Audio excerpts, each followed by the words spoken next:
Ito ang mensahe na ayaw marinig ng maraming Pilipino. Maraming masasaktan. Mahirap mag-isip pag wala kang pera. Bakit nga ba mahirap mag-isip pag wala kang pera? Because your brain is in survival mode. Ang focus lang yan, paano ka makaka-survive? Kung ang problema mo, wala kang pangbayad ng kuryente next month, paano kukuha ng upa next month, or saan ka kukuha ng pamalengke sa hapunan nyo, that in itself is a problem. And because of that, walang mga positive thinking rarara will help you. Why? Again, because you're in a survival mode. Gusto mo lang makasurvive. That's why, my friend, you don't want to be too broke. So here's what you need to do. Hanggat may trabaho ka, mag-ipon ka. Kumilos ka na asing mahirap kapag sumasahod ka. Hindi yung kumita ka ng malaki kung umasa ka para kang bilyonaryo. Lalong-lalo na sa mga magulang dyan. Alam kong mahal natin ang mga anak natin, pero sometimes we spend too much money para sa kaligayahan nila. Ang problema nga, you are risking too much yung inyong financial stability. That is why,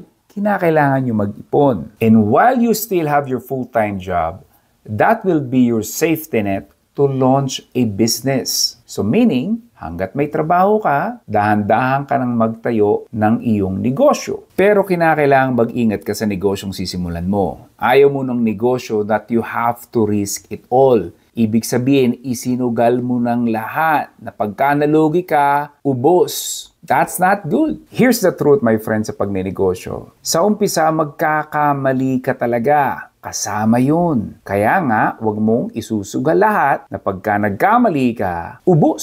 Magtira ka. Kaya gustong-gusto ko yung maraming online businesses dyan because hindi mo kinakailangan i-risk lahat para lang makapagsimula. So in short, 3 bagay lang. Magtrabaho, mag-ipon, at hanggat may trabaho, magnegosyo ka.